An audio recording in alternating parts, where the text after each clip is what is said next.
I spent 3 years writing a novel. Each time I tried to revise it, it kept dying in the middle. The problem wasn't the writing, it was the structure.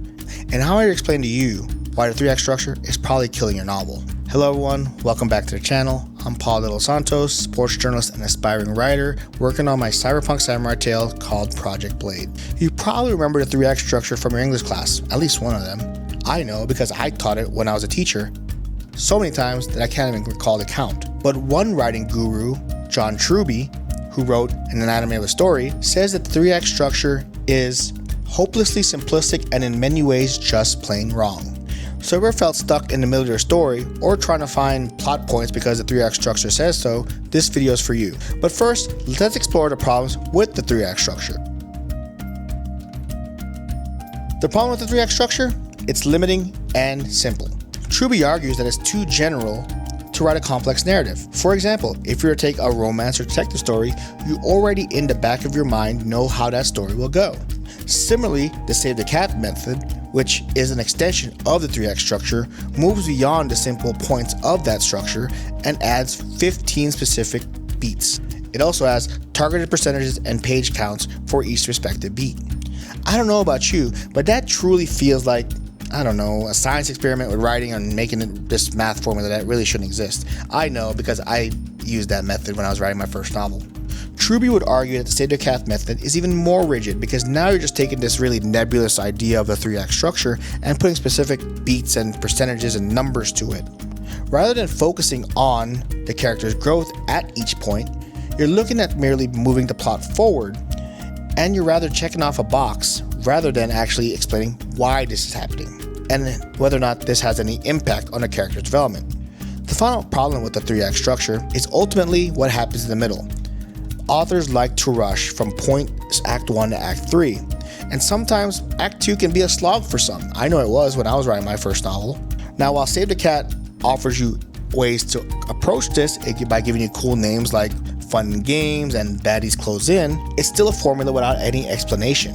You're not sure what goes into those beats. Sure, the bad guys close in, but that feels more like filler than actually developing the story and characters involved in it.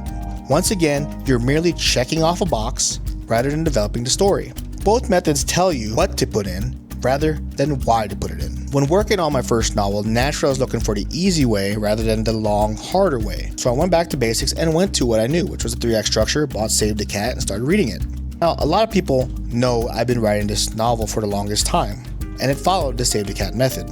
The story ultimately ended up with 40,000 words, finished, but it meandered a lot and really had this awful middle that I am nervous to even look at again. The outline I created made sense from a plot perspective. The problem was it lacked depth and character insight. So I took a step back and wondered why. Was I just trying to fill in the beat sheet and hitting the percentages, or was I trying to tell an organic story? That brought me to explore different ways to outline. And thanks to this excellent video by Nicholas Cole, I was able to discover who John Truby was and started reading his work. If you're trying to play the fiction game and you haven't read these books, that's sort of like trying to make it into the NBA and not knowing the rules of basketball. This completely flipped the switch in my head and changed the way I approached outlining. The immediate thing that stood out to me about Truby's method was his complexity. Instead of beats, he offered 22 steps. Yes, that is 22. Yes, it will build a story focusing on what the character experienced based on a set of morals, weaknesses, and desires. The method involves creating a unique structure for your story and characters, rather than forcing them into a pre-existing framework. Instead of a mechanical approach, you get an organic tale by starting with the characters and by helping them embark on their journey. Truby writes, a great story is organic, not a machine, but a living body that develops.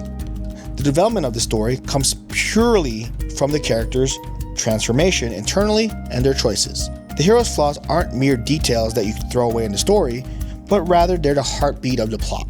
Oh, and by the way, as for that sagging middle, we're going to focus on the stories where it escalated from there. Rather than simply dropping in random points because that's what you're supposed to do based on what the Save the Cat suggests, you are looking for how the choices that brought us to this point. Let's put an example. In Cyberpunk 2077 Edge Runners, there are numerous ways to build tension before the climax. There are David's obsessions, external problems, and the betrayals that come with it, which force the characters to make choices, and that's how the plot moves forward. This isn't just a plot point to move the characters from point A to point B, rather their decisions should impact how the ending unfolds. Instead of non-specific plot beats, you get moments of decisions that ultimately lead your character to their endpoint organically.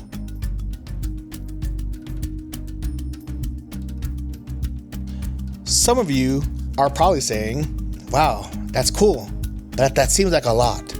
Well, yeah, it is. But it's not supposed to be easy. It's not that hard, Scott. Tell him, Wash. It's incredibly hard. Hey, anything worth doing is, and we're going to teach you. Look at Truby's Method as an advanced class rather than something for beginners. And I'm going to try and make it as easy as I can for you beginners as over the course of this series. Others might ask, aren't the 22 steps just another formula? Well, if you do it in exact order, yeah, it can be. But the great thing about Truby's system is that you can kind of mix and match when these points happen.